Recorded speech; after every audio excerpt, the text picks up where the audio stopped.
Alors merci, très content d'être ici.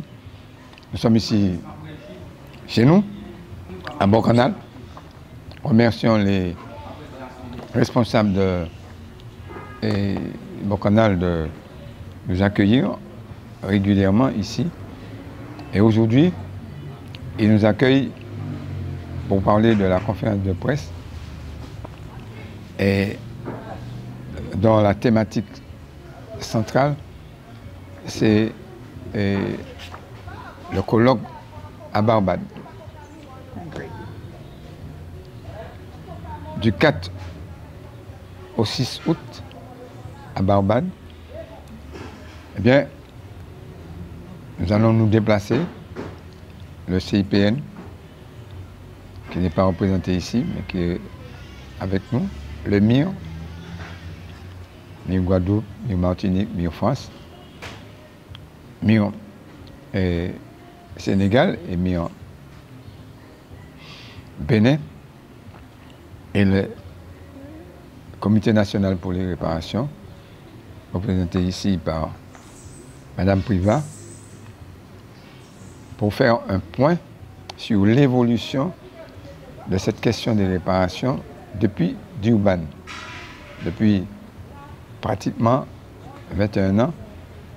Et surtout, nous allons mettre l'accent sur la manière dont nous avons travaillé pendant cette décennie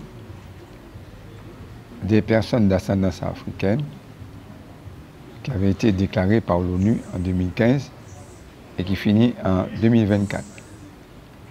Donc il s'agit de nous rencontrer, les personnes de la diaspora, des Africains et de la souche-mère d'Afrique, pour pouvoir faire le point.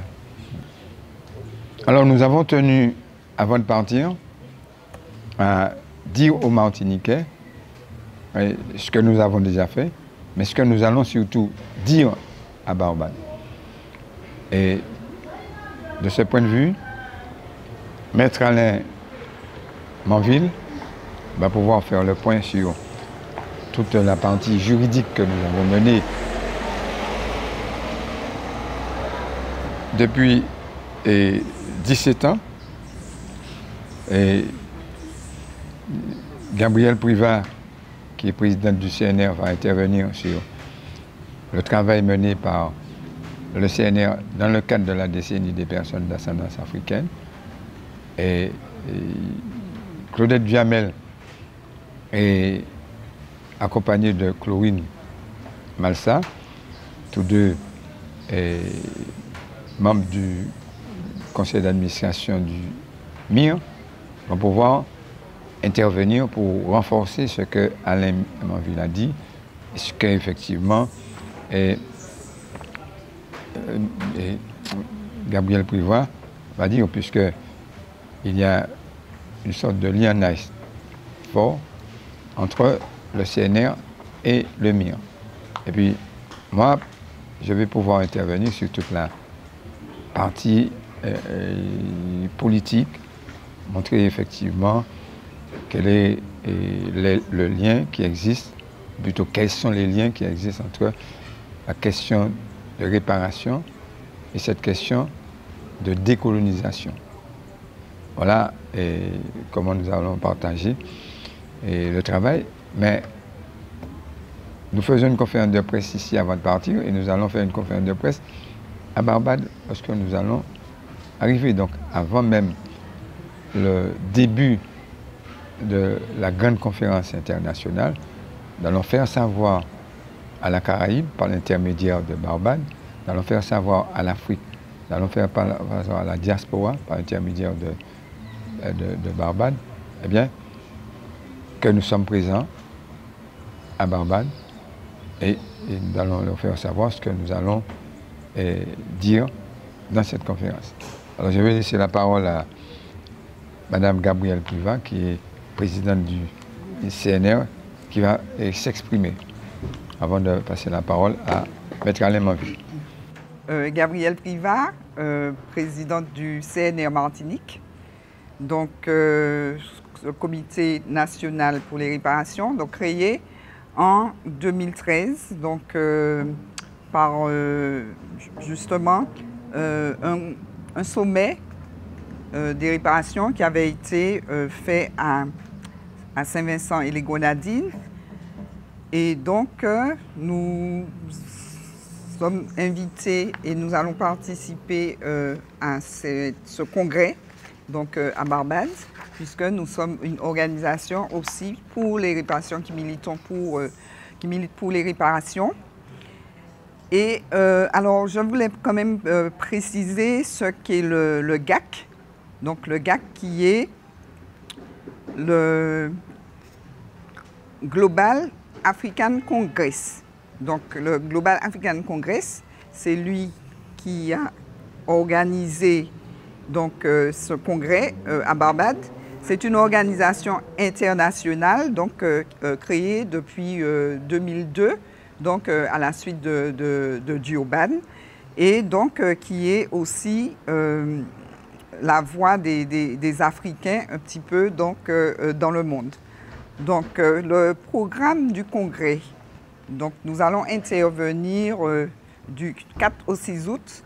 Il y a des interventions donc, qui seront réalisées le premier jour, le jeudi 4. Donc, le CNR va présenter une intervention sur les actions relatives au devoir de mémoire, puisque c'est ce sur quoi nous travaillons, et sur les réparations également, et la position des CNR en pays colonisés par la France.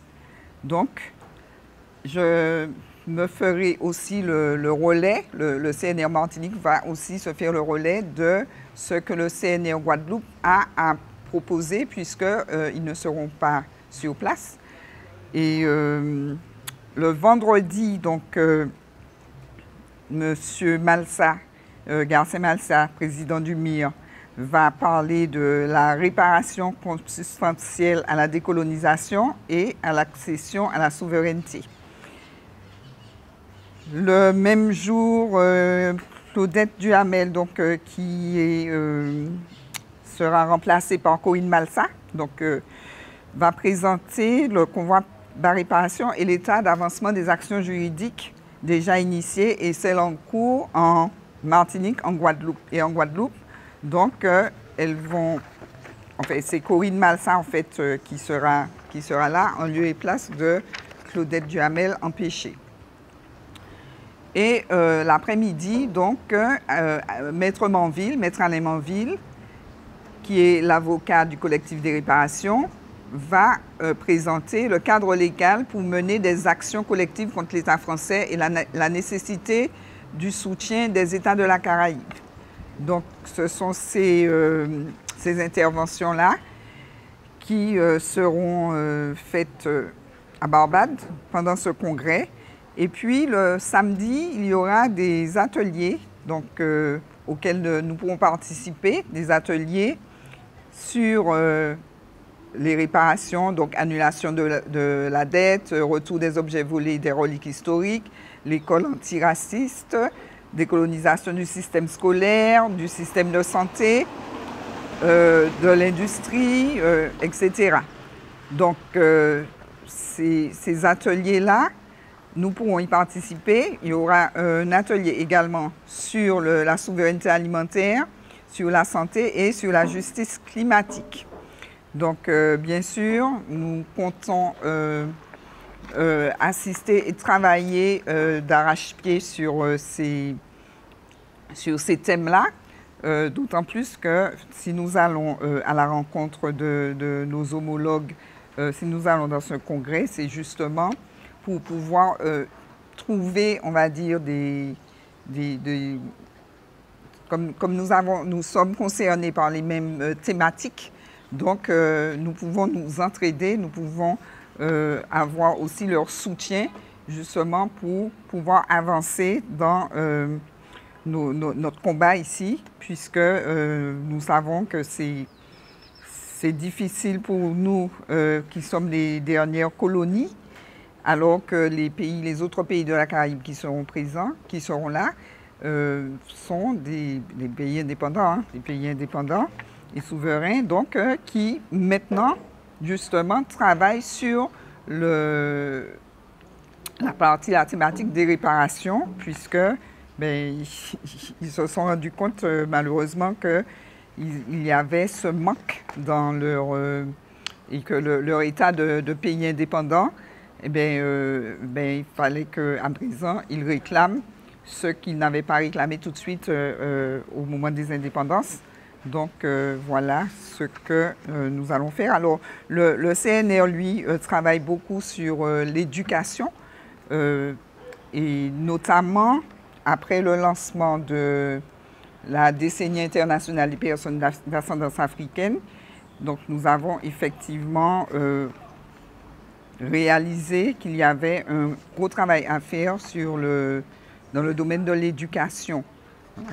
Donc, nous allons voir aussi avec notamment la Barbade, avec Hilary Beckles, qui est la personne désignée pour, on va dire, réinstaurer une autre politique éducative au niveau des pays anglophones de la Caraïbe.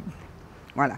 Alors, normalement, il y aura aussi à ce congrès des afro-descendants, des personnes d'ascendance africaine venues d'Afrique, d'Amérique du Sud, Amérique latine, des États-Unis, également d'Océanie. Donc, normalement, ça devra être une belle rencontre.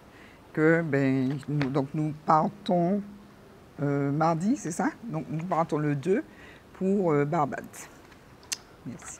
Bonjour, donc je suis Alain Manville, avocat de mire dans les procédures qui ont été engagées contre l'État français depuis un certain nombre d'années et avocat du collectif pour la réparation qui engagera début 2023 une procédure à Paris sur le thème justement de la réparation, en demandant à nouveau au juge français de enfin dire que l'État français doit réparer les deux crimes que sont la traite et l'esclavage comme crimes contre l'humanité.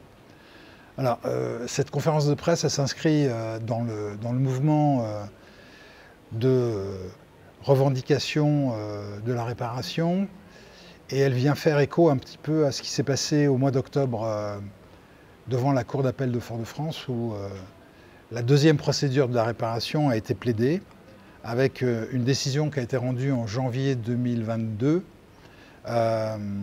qui évidemment a déclaré les requérants non recevables, mais avec des motifs qui sont tellement fantaisistes et inconsistants que c'est le signe que nous avons gagné la bataille juridique. Alors, la conférence de presse aujourd'hui, elle vise à alerter et à informer les descendants des déportés africains des Antilles françaises que le mouvement de la réparation qui s'est développé depuis 20 ans maintenant dans les Antilles françaises n'est pas un épiphénomène, que c'est un mouvement qui s'inscrit dans un mouvement plus large dont le congrès, enfin la conférence qu'il va y avoir à Barbade est le signe. Parce que la conférence de Barbade réunit de nombreux afrodescendants venus de tout le monde et qui sont dans la même problématique que nous, à savoir la réparation des torts qui leur ont été faits. Et il est important que Martiniquais, Guadeloupéens et Guyanais prennent enfin conscience que, tout d'abord, sous le régime de la France, nous sommes quand même sous le régime de la colonie, et que peut-être le premier acte de décolonisation, c'est un acte mental, et c'est effectivement de revendiquer la réparation des deux crimes dont leurs aïeux ont été les victimes. Alors, ce qui est paradoxal, c'est que nous militons pour la réparation depuis de nombreuses années et on constate cependant que dans la conscience des gens, il est difficile de faire le lien entre leur assentiment à l'idée de la réparation et leur propre destin. C'est-à-dire que lorsqu'on leur propose d'ester en justice, c'est-à-dire de venir devant les juges et de demander ce qui leur est dû, ça fait une espèce de fracture, une espèce de dissociation mentale entre, comme je disais, leur assentiment et puis leur volonté propre d'assumer l'idée pour laquelle ils sont prêts à donner leur accord. Donc cette conférence va nous permettre effectivement d'exposer ce qui s'est fait en Martinique, en Guadeloupe depuis 20 ans, à l'ensemble des mouvements qui dans le monde donc, travaillent à la réparation, et surtout avec ce point essentiel, c'est que partout dans le monde, la diaspora africaine aujourd'hui est consciente de la nécessité de cette réparation, mais se heurte à un obstacle majeur, c'est que la réparation par les moyens juridiques se trouve bloquée. C'est-à-dire que si un noir américain va devant les juges américains pour demander à l'État fédéral réparation, il va se heurter à une difficulté majeure, c'est qu'il n'y a pas de moyens juridiques pour le faire. Si un Jamaïcain va devant les juridictions de notre honorable Queen Elizabeth, il va se heurter au même problème. Il n'y a pas de moyens juridiques qui permettent effectivement d'organiser un procès et d'obtenir réparation. Il se trouve que seule la France a donné aux afrodescendants les moyens juridiques d'engager une procédure pour faire reconnaître le droit à la réparation et pour obtenir la condamnation de l'État français. Pourquoi la France? Parce que la France se targue toujours d'être le pays des droits de l'homme et dans l'enthousiasme des commémorations qui ont été engagées depuis 1989, eh bien, le Parlement français a voté cette loi qu'on appelle la loi Taubira, qui précisément est l'instrument majeur de la question juridique de la réparation. Alors, il est important que nous allions à la Barbade, et il est important que les Martiniquais et les Guadeloupéens sachent que nous allons à la Barbade, parce que nous allons à la Barbade pour expliquer à l'ensemble de la diaspora afrodescendante dans le monde que le procès que nous menons n'est pas simplement le procès des afrodescendants des colonies françaises, mais c'est le procès de toute la descendance afro-descendante.